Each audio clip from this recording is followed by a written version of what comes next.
Hi everybody, today our topic is acoustic bass guitars, ABGs for short.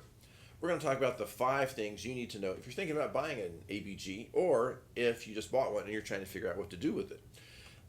Number 1, size matters. The acoustic body of the instrument, the hollow space that is moving the air, needs to be large if it's going to fill the room.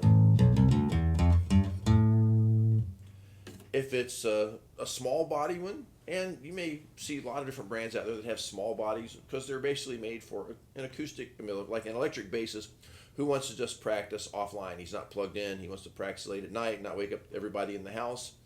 So that is one reason for the small body. But they don't put out a lot of acoustic output. If you want to just play with a couple of friends who are playing acoustic guitars and not plug in at all, you're going to have a bigger size body. Number 2, the kind of strings you use makes a big difference.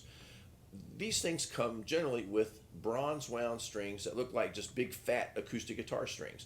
They are round wounds, and so when you move your fingers on them, you get lots of squeaks and scrapes, and the body of the instrument really amplifies that sound. They're also kind of stiff, not very flexible, and they sound more like a guitar than they sound like a bass.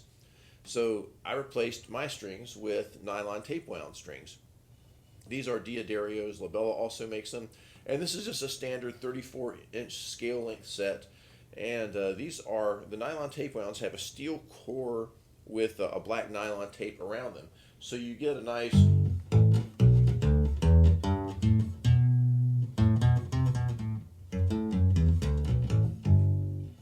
tone out of them.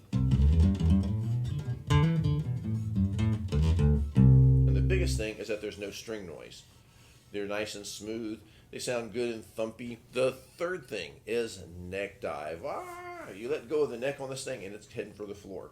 That's because the neck is just so much heavier than the body. All of them are like that. Now, you don't find any of them that really sit comfortably in your lap and you can let go of the instrument for just more than a second. The neck is just heavier than the body. That's a fact of life with these. So that leads us to number 4. The fourth thing is how to hold the acoustic bass guitar. If I hold it like I'm holding an acoustic guitar, just put it on my leg. If I'm trying to reach out to the low F, I mean, look how far out this is. Ugh.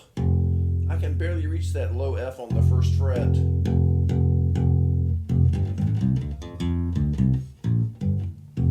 Oh, it's a stretch. I'm 6'1". I'm not a small guy by any means. If I was 5'2", I don't think I'd be able to reach that. So when you sit with this thing, I just basically just drape it off of a strap, kind of hang it down, and it sits on top of my leg. I put my arm up here in the bend of the body between the upper and lower bouts, and now I can just kind of lay my arm there, and it's going to stay stable. The neck dive's taken care of, and it puts my hand in a good position. A lot of us as bass guitarists, we like to play close to the bridge. Number 5 is where to pick.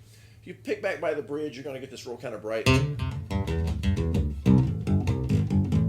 which might be cool for a solo or something.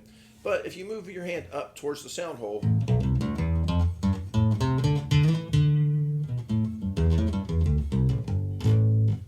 a lot of times I'll kind of put my elbow up here and then pick more towards the middle of the string. If you watch an acoustic bassist, I'm talking about an upright bass, where they're picking is really in the middle of the string.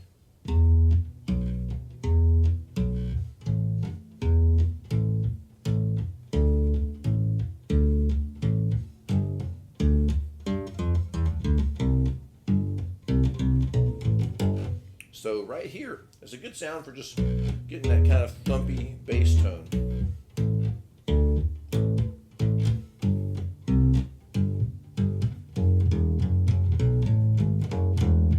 So that's it for today. If you have an acoustic bass guitar and you've got some suggestions, please put it in the comments below.